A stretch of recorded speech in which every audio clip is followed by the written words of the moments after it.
My name's Ellen McKinnon, and I've been involved in the project since 2014, right through to the end of the capital works in 2021-22. It's sitting here in the play space just reminds me of what it was like when we got the building in 2015. There was volunteers in here clearing rubble, making sure that it was ready for us to take it forward. But it also involved an awful lot of us fundraising. And the fundraising not only included 3 million of grant money, it also included within that 3 million, £210,000 brought in by the community through community shares offer. So it's been challenging because before we came to the end of the capital works, COVID hit, so we did have a bit of a reshuffle. But I think sitting in here just reminds me of what it was like at the very beginning and what it's like now. It's a building that everybody can come into. And this space, I suppose, is a testament to the amount of volunteer hours that go into the building. This space, which tells the story of Oban, was co-curated by a group of Heritage Hunter volunteers, and they continue to support activity and deliver lots of activity in here for the heritage scene.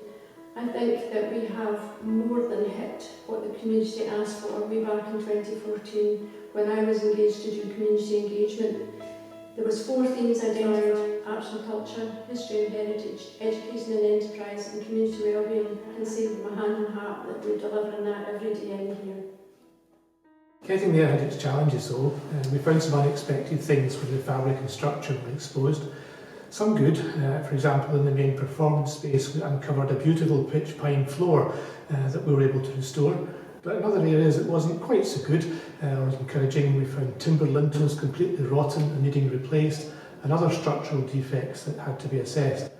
So all through construction we were constantly balancing the scope of essential and desirable work to the available budget. We also had to think about environmental performance, and were able to come up with a solution that reduced the heat loss through the large windows without impacting the character of the building.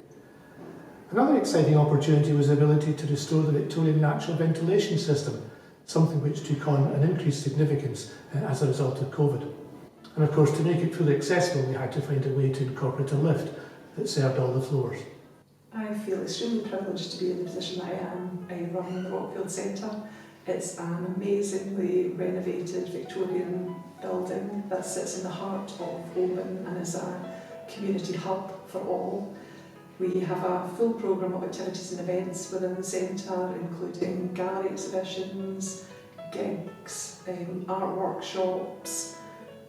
Such a varied programme that's on throughout the year.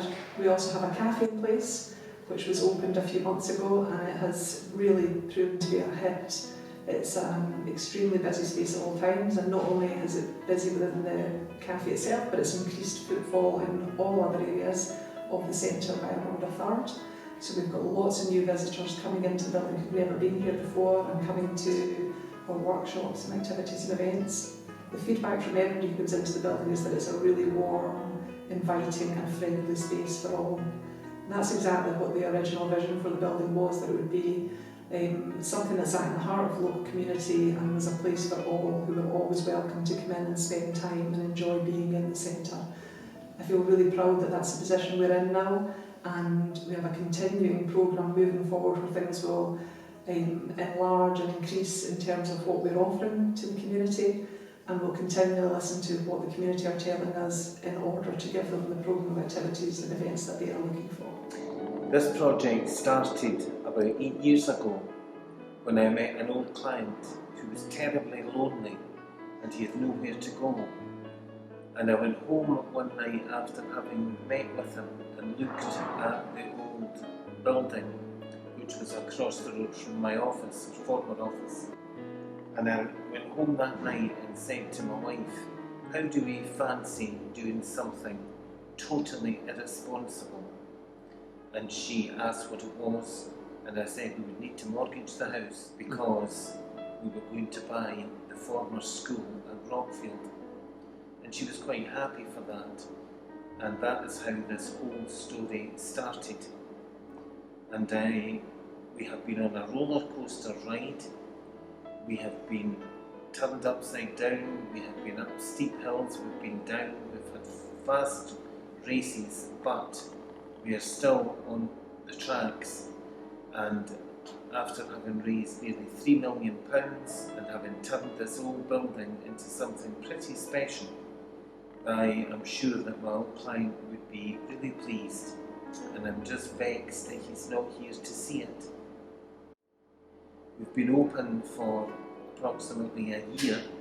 We have been struck with COVID, but I can see that there are thousands of people who have benefited from the use of this building, and there will be hundreds of thousands who will hopefully benefit in the future.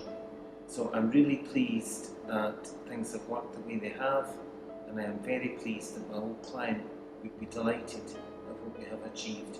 We have fulfilled his dream, and we have fulfilled our own.